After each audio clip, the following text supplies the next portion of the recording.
So, we've reached the final game in our timeline series. This game features plenty of throwbacks to previous games in the series, but, as always, the appearance of Dr. Asol, this time for the first time in the flesh, once again muddies the timeline, but we'll get into that a little later.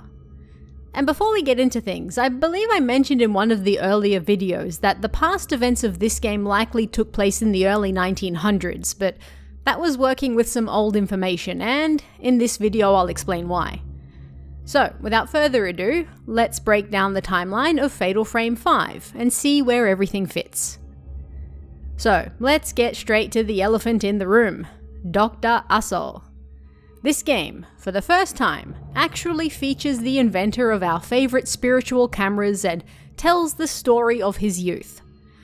Due to all the extrapolating we did with the timelines in earlier games, we know that he was most likely born sometime around the mid-1830s. As always, we're never actually told, and the devs like to fudge their own timelines a lot. But for the sake of this video, we're going to stick with that. We're not told exactly how old young Asol Kunihiko is, but we can assume he's around 10 during these earlier adventures. So, let's say all that takes place around 1845. At this time, we have the young Kunihiko growing up near Mount Kagiroi, a mountain not too far from Mount Hikami, where the main game takes place. There, young Kunihiko met Shiragiku, a young shrine maiden who was being prepared as a pillar for Mount Hikami. Shiragiku took a great liking to young Kunihiko, and when she survived a brush with death, she attributed that to his presence. Before she was sacrificed, she gave Kunihiko a lock of her hair, making him cut it for her. This was to remember her and keep them connected even after she died. It was also a sign that she had selected Kunihiko to be her husband in ghost marriage, and at some point in the future, he should return to Mount Hikami to join her. However, as Kunihiko grew up, he kind of forgot all about her. He began to think that strange ceremony he saw as a kid was just a dream he had. But as a young adult, Kunihiko became interested in post-mortem photography. The prevailing superstition at the time that cameras could capture souls intrigued him, and so he got to work on his first camera obscura. It was around this time. Again, we don't know his exact age, but we can assume he was probably around 20 or so. So, let's say around 1855.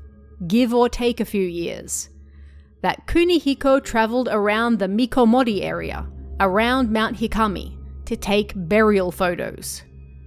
His work was so outstanding that he was eventually invited to Mount Hikami, home of the Maidens of Black Water, to photograph Kurosawa Ose, a shrine maiden who was about to become a pillar, much like Shiragiku in his youth. When Kunihiko arrived to take Ose's picture, he immediately fell in love with her. Considering that Dr. Asol apparently had kids all around Japan's northeast over the years, this is probably not that surprising. At any rate, Ose also fell in love with him, and as we know with these rituals, that equals disaster.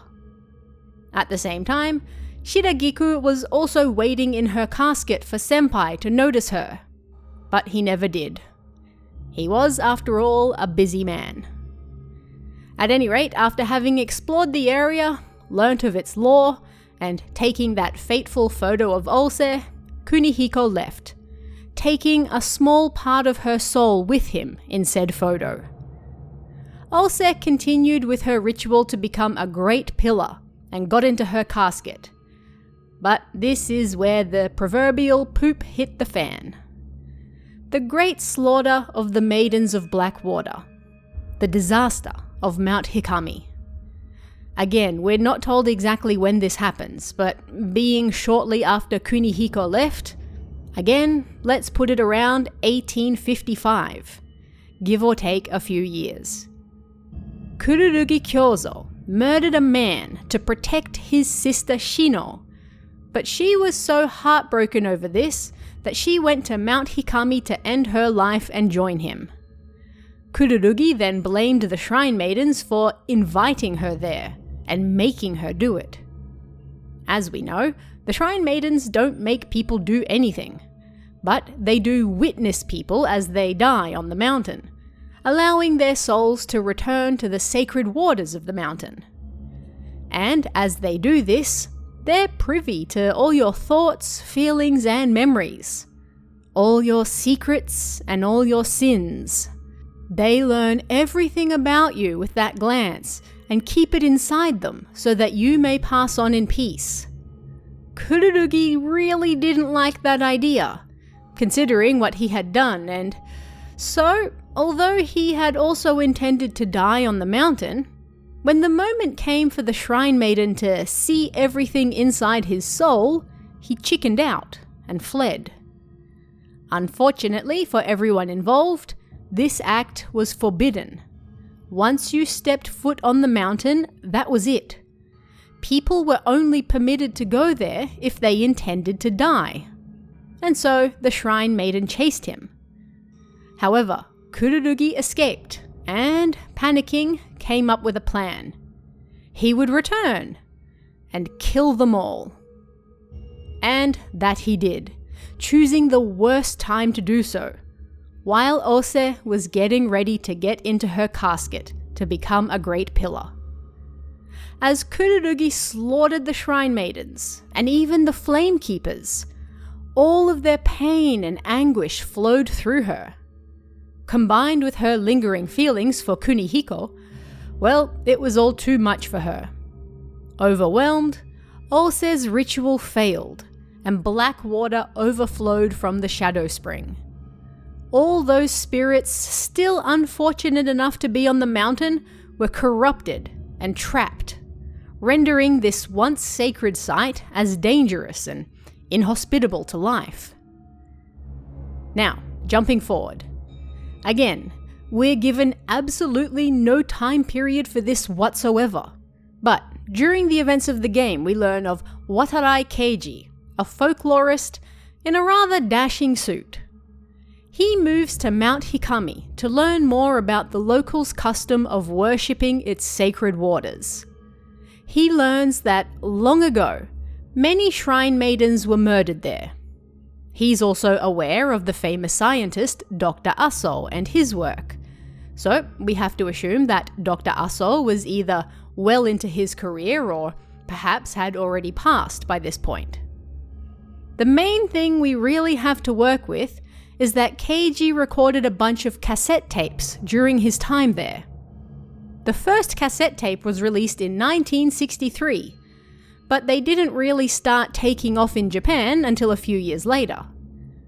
With that in mind, it seems likely that Keiji's time at Mount Hikami probably took place around the late 1960s or early 70s. This also goes well with his suit fashion. Let's jump forward a bit again. In 1983, Hojo Den, a descendant of Dr. Aso from a branch family in Toyama, was born. In that same year, Kurosawa Hisoka, a descendant of one of the Shrine Maidens who actually escaped the Mount Hikami disaster, and relative of Kurosawa Dei from the third game, was also born. In 1987, Kozukata Yuri was then born. Now, we know from Fatal Frame 3 that Miku and Mafuyu had their illicit meeting around September 1988. This means that Miyu was likely born in the summer of 1989. Being that Miyu is 17 during the events of Fatal Frame 5, that means the game takes place in 2006. Quite a jump from the previous games that all took place in the 80s. In that same year, Kagamiya Dewey is also born. Unfortunately for us, a bunch of events take place before the game that we're not given a timeline for. We know that in 1992, Miku goes missing when Miyu is 3. This is when she learns about the ghost marriage ritual on Mount Hikami, and sensing that her own death is nearby, thanks to giving birth to Miyu, a Shadowborn, she decides to head there and take part in the ceremony with Mafuyu. Shortly after that, Iyama Sachi takes in Miyu. We're not told if this is the old woman who owns the house Miku moved into when she gave birth to Miyu, but all things considered, it seems likely. At any rate, sometime later, Sachi visits Hisoka and asks her for help finding Miku. Being that Hisoka is only 6 years older than Miyu, we can assume that Sachi spent quite a few years trying to find Miku herself, and only went to Hisoka after exhausting all leads. If we're generous and say Hisoka was in her late teens when Sachi made her request, that probably took place in the early 2000s.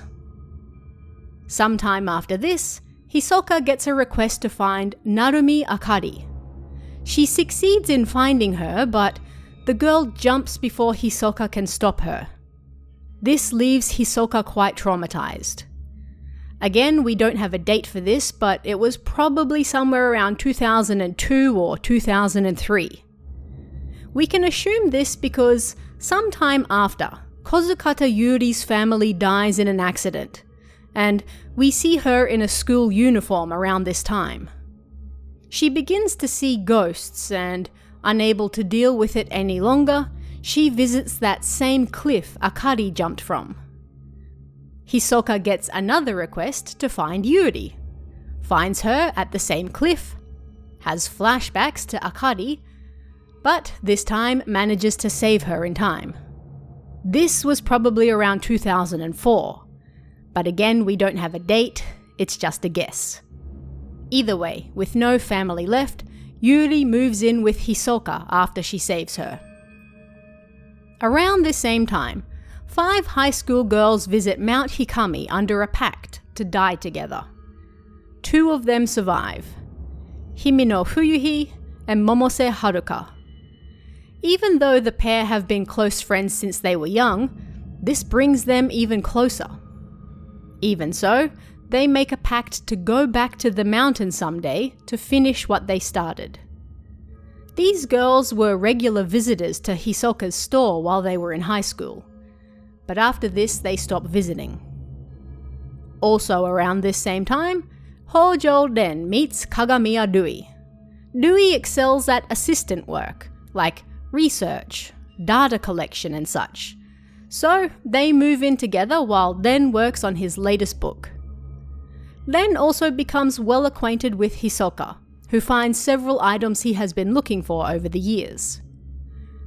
Shortly before the events of the game, so likely in the first half of 2006, Miyu gets news that her mother likely went to Mount Hikami, so she decides to head there herself to investigate. Miyu then goes missing, however, and Hisoka receives a request to find her. She's unable to. Momose Haruka also disappears on Mount Hikami, and this is followed by the disappearance of Sakaki Kazuya, a friend of Den's. Disappearances have seemingly been ramping up. And so, we end up in the events of the game. Again, I won't go into massive detail about everything that happens in the game. Considering how rainy it is, and we know that Miyu is 17 at the time, events likely take place around July, which is the rainy season in Japan and also fits with Miyu's age. But we're not told for certain. At any rate, Hisoka disappears while looking for Haruka. Fuyuhi asks for Yuri's help finding her instead. Yuri watches Fuyuhi die right in front of her, and decides to finish up some of Hisoka's missing person requests while also trying to find her. Den and Dui investigate the strange dreams he's been having about a young girl with white hair. Yuri finds Haruka. Haruka disappears again. Yuri finds Miyu. Hisoka's store is attacked. Yuri and Dui disappear. Miyu finds Yuri. then finds Dewey. Miu finds her mother. Yuri finds Hisoka. Everyone returns to the store. And then everyone has to choose their ending. We don't know which of these are canon at this point in time, but Ren can choose between Olse and Shiragiku. Miku can decide to stay with Miu or pass over, and Yuri can choose to glance Olse's pain to allow her to pass over peacefully, or join her on the other side. And that is the end of the Fatal Frame 5 timeline, starting all the way back in the mid-1800s and ending in 2006. This brings our individual timelines to an end, but stick around, because I'll likely make a massive general series timeline soon as well. But what did you guys think of this one? What was your favourite part of Fatal Frame 5? Let me know in the comments below, and I'll see you again next time.